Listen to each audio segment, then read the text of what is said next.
Hello, everyone. Welcome to Trading the Close. My name is Drew Dosick, and guys, here we are. We find ourselves on the eve of the FOMC.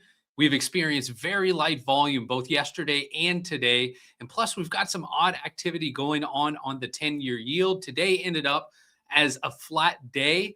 So let's jump into the market summary board, get ourselves ready for what could come tomorrow on the FOMC. So today, as you see here, guys, we've got the Dow Jones down 0.45%, Nasdaq up slightly by 0.13%, S&P 500 down also slightly, about 0.25%. U.S. oil, nice drop there, down 0.8%. Gold up about 0.5%, just over $4,200.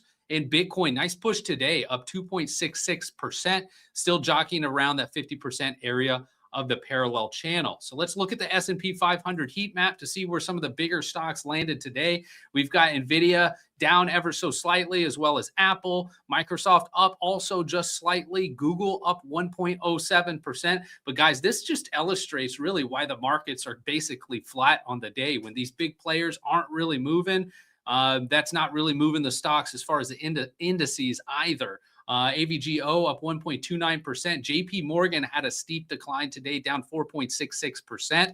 We got a couple viewer requests that we're going to look over for charts, mainly CPB later in the show. So hang around for that. Plus, we've got some big tech movers that I want to illustrate to you with some great TA. All right, so we jump into the SPY, which is the S&P 500 ETF. And you can see here, we just the other day on Friday, we put in a narrow body bar and since have pulled back slightly on the SPY. Notice yesterday and today, both getting back inside this larger inclining parallel channel. Now, should the FOMC have some dovish remarks, which Jerome Powell tomorrow after the meeting minutes are released, we could be pushing up, testing the recent all-time highs at 689.70. But this little indecision going on here is showing that investors right now, they're just not certain. They're not certain to push higher and or to push lower. We're at the tops of the charts and also bull flagging. That could mean that we could fail. Again, bull flags at the top of the charts generally fail. One that did not today is silver. So we'll check into that. Main thing I'm watching, though, for the spiders, do we break this inclining trend line yet again after the FOMC? That line in the sand is $681.32. Next up, the Qs. The Qs, as you see here, had basically a flat day, all consolidating right here in this range. But you see what's looking like starting to form a little bit of a rounded top just for near-term price action. However, these wicks displayed on the bottom of these three daily candles telling me there's investors willing to step up and continue to invest into tech. This resistance level is still working, still holding down price roughly at $625. Pull back on the Qs will first find support at $614.05. A pop up will find resistance at $639.54. Next up, the SMH. Now, the SMH did fight its way to remain positive today, despite the signals that we were alerting you yesterday on the SMH as well as the SOXX. That should be implying a little bit more downside. The SOXX actually did have a little bit of a retreat today, a little bit further than the SMH, but both charts are about similar.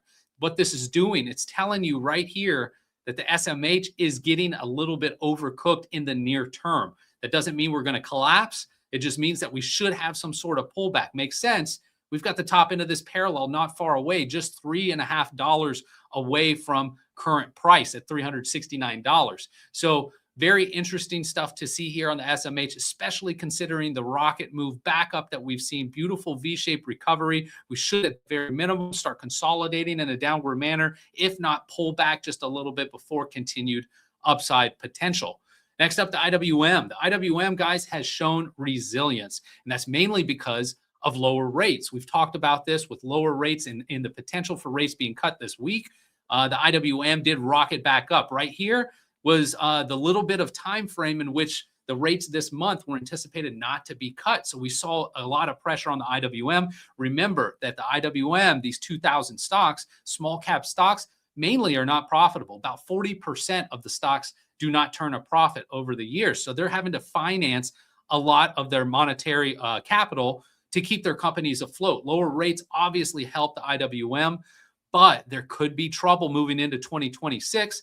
Currently, the Fed Watch Tool is only pricing in 2 cuts of 25 basis points for 2026, which is part of the reason the 10-year yield is pushing up. And we'll get into that here in a little bit. Next up, we've got Bitcoin. Bitcoin, as you see here, did get back above the 50% area of this parallel. Really been fighting to do so ever since November 27th. You can see there multiple tags and pierces right there in that level. It's clear right here that this is the level of resistance, one for Bitcoin to beat. If it does beat this area and do so substantially, meaning a couple-day push, that will open the door for probabilities to tag just over $100,000 being the next resistance spot. Notice where this inclining trend line aligns. It aligns right here at these pivot lows. Interesting stuff there on that chart. And I'll rewind the clock out a little bit further to show you this is a longer term trend line on the weekly time frame connecting pivot lows to pivot lows. And what do we know what happens when price likes to break a trend line? Well, then it generally wants to go back up and test that trend line before then making another pattern, giving us insights as to where the next price move should occur. Next up, we've got gold. Gold, as you see here, beautiful, bullish consolidation. We've had wicks on both sides, so nothing's really given us insight that we're going to rip higher or collapse lower. But still, bullish consolidation does imply that we should be pushing up a little bit on the charts. This bull flag pattern and move will target the all-time highs up here at the top of the parallel channel, right at $4,376. That's the measured move that's developing. It looks like it's trying to build that momentum to play out. Guys, look at this rocket ship here on silver. Goodness gracious, up 4.5% today. What a move on silver. Now notice, I did talk about this the other day, folks. I said normally bull flags at the top of charts generally fail. Well, this one did not. Geez, look at it reaching up higher on the charts, all the while still a little bit overbought, as you see down here at the bottom of the screen with the RSI pushing back above 70, telling us in the near term, silver certainly is overbought, but where it could continue to go higher. That's the crazy thing about stocks and commodities, even if they're overbought. But generally, if they're overbought and stay that way for a time frame, they likely will experience a major air pocket and big collapse. So be careful on silver. Now, silver, obviously, it's got a lot of different elements, especially industrial and tech-wise, why silver's driving price up. Plus, our global inventories are at record lows. So as we know with supply and demand, we don't have a lot of supply, but yet high demand because of tech. This is major reasons why silver is pushing up on the charts. Next major resistance, I'll scroll back in time, show you this weekly time frame. We've got a long-term trend line connecting pivot all the way back here from October of 1980 to a pivot in April of 2011. And that should be a major stiff test of resistance at $62.23 on the chart of silver. And I've had commenters saying, hey, Drew, that's not the top of the parallel. Well, that doesn't mean silver's going to stop and never go up. You see here, we do actually have a cup and handle pattern up here at the top of the parallel at $89.38 for the targeted measured move. Who knows when that will get there, but at least that's what's showing me what could happen here on the charts. Got a lot of levels to get through before something like that could happen. It's particularly the resistance that I highlighted right around $62. That's the big line in the sand for the near term. That could have a pullback that could retest this inclining trend line that we've been tracking for the last several weeks. Next up, U.S. oil. U.S. oil, as you see here, had a nice decline, all still staying amongst all of this chop. Again, this red candle is winning the day and winning all of these days. As you've seen here, price action stayed below. That's what's so curious about the S&P 500. These huge red candles, as we've displayed back here, this one didn't work that way. But in oil, and generally in all charts, when you have big red candles, and let me get back to oil. When you have big red candles, there's something serious to watch out for. Notice this big red candle too. Rejected price from getting above this trend line. And then this red candle rejecting price from getting above it. That's generally what happens with big red candles, which is why it's all the more curious why the spiders have lifted up with such light volume going into the end of the year the way that they have. All right, next up, we've got nat gas. Now, nat gas, what a collapse. We've had silver rip up, nat gas collapse down. It didn't even want to pause here at this support zone. Apparently, we hit it enough. Nat gas said, I'm done with you there, and went ahead and had a nice push right through this area. Now, the next support is going to be down here on this 50% area, the parallel at $4.22. Notice if I scroll back out on the charts too, connect this pivot high back from June of 2025, draw a horizontal trend line. Look at where that comes, folks. Right there at the 50% area of the parallel, likely should be at least near-term support. If it continues to flush through our support levels, man, the next one will be down here at 402. This is why they call nat gas the widowmaker, folks. Look at all the days it took to get price of nat gas up here, and all it took was 2 selling days to reverse course a move all the way up here at $5.37, now having dropped 18% in 2 days. Incredible collapse there on nat gas, but one to be anticipated if you've invested in nat gas time and time again, as it can really whip around price action, can make you a lot of money, or can make you feel a lot of pain.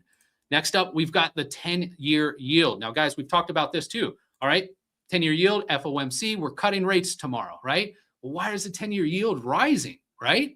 The 10-year yield, and two, as you see here on the chart, let me zoom back in, you can see we've got a declining trend line right here. Well, that highlights the neckline of an inverse head and shoulders pattern. The pattern has a targeted measured move all the way up here above 4% and 4.392% to be exact. So what's going on here with the 10-year yield? Well, the 10-year yield, we only have, as I said before, 2 cuts anticipated for 2026. That's not great as far as continued downward pressure on the inflation. Inflation also is rising up for concerns with investors as tariffs continue to be implemented. So investors are somewhat uneasy. And whenever there's uncertainty, you can see things like this occur where we should be experiencing the 10-year yield going down. We're actually coming back up on the charts. Plus, we got Jerome Powell that will be retiring, stepping down from his lead position next year. All of that stuff adds uncertainty, creating the 10-year yield to push up higher on the charts. Tomorrow, be watching the 10-year yield. That's one of the things that really moves after the FOMC announcement. Another commodity that does move is the US dollar. All right. The DXY chart, as you see displayed here, we've got somewhat of, I would say, not an exciting parallel channel, somewhat horizontal, slightly inclining, but you can see clearly that price was held down by the 50% area when it went above, got a nice bounce, and it also is being rejected at the top end of this range. Currently forming immature bearish consolidation on the DXY. We'll see if that pushes the DXY lower to $98 or 98 points and 33 cents. And that area should provide support tomorrow if we do have an announcement from the FOMC that pushes the value of the US dollar down on this DXY chart.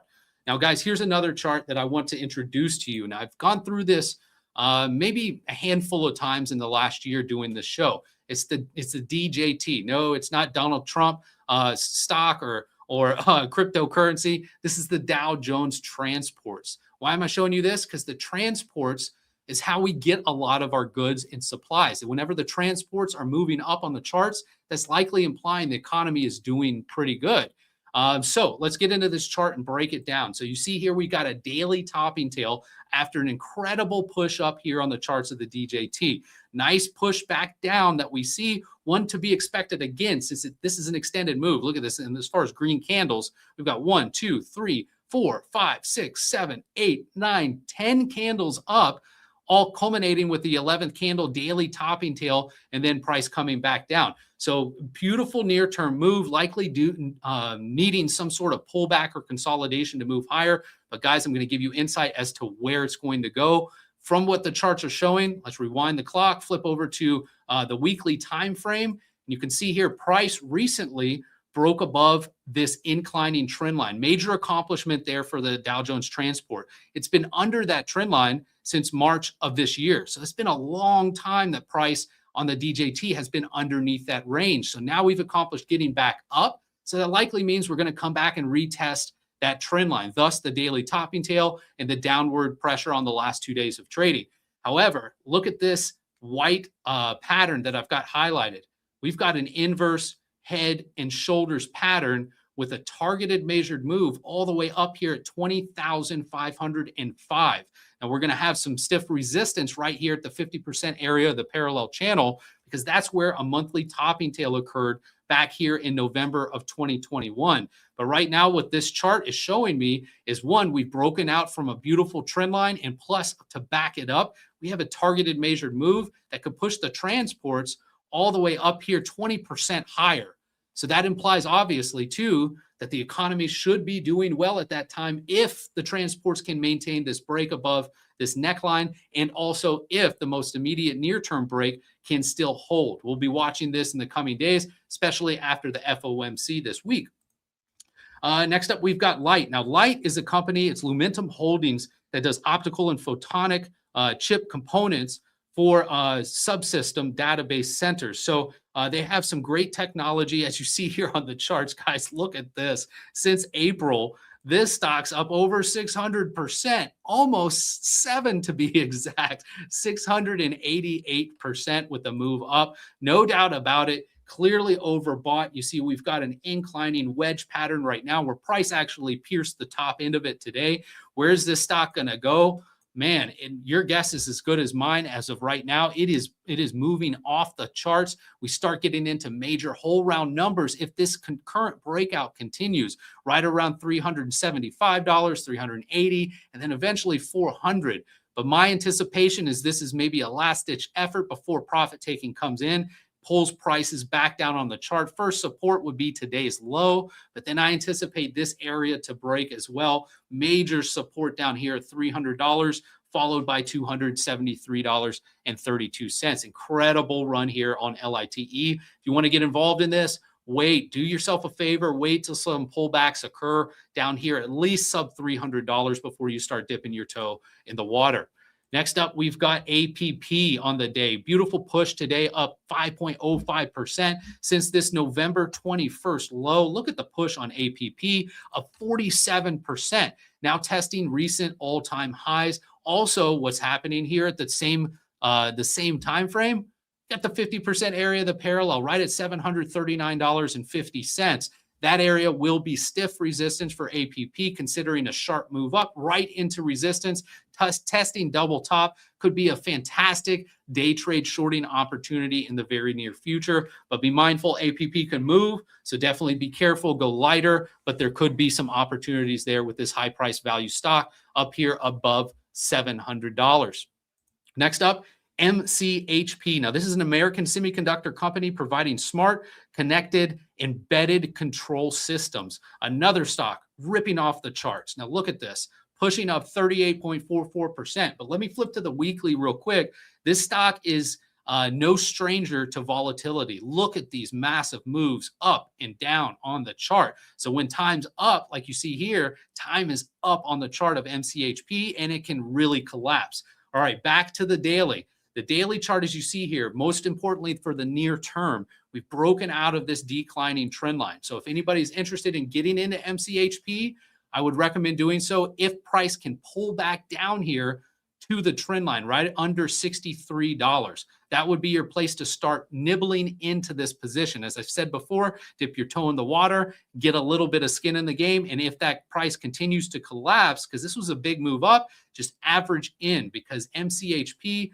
I do see has the potential to go a little bit higher on the charts. Now on the daily time frame, it's overbought near term, but look on the weekly, not at all, guys. This stock can keep going. Now it's likely going to need consolidation or a little pullback near term to help it get through this consolidation. But then the next test is 7106, followed by these pivot highs at 77.37, and that will be the next major test that could occur. As you see here from stringing out trend lines, that will be a major level for MCHP to get through, which could provide an awkwardly shaped inverse head and shoulders pattern should price get up there and break that trend line to push higher.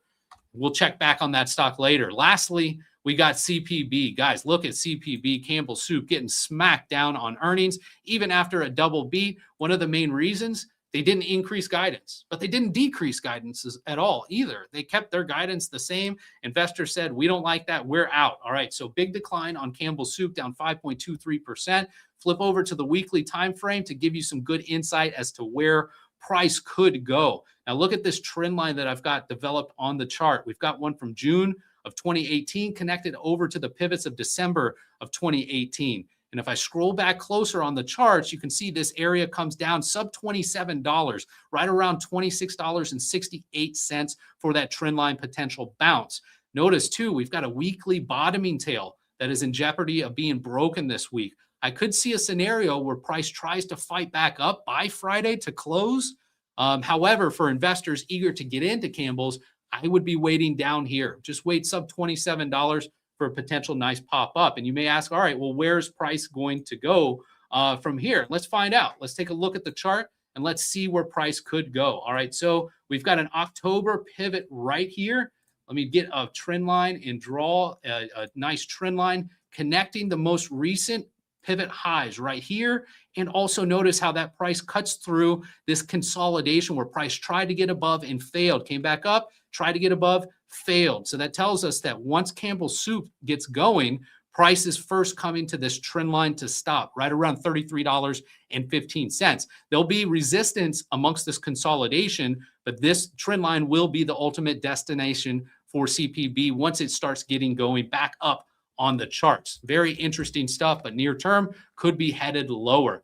All right, folks, that wraps up trading the close. Lots of levels, lots of data, lots of info, but I can't wait for tomorrow with the FOMC. We're going to have a great show. Can't wait to see you here. Until then, you guys have a fantastic day, and I'll see you on the charts. Take care.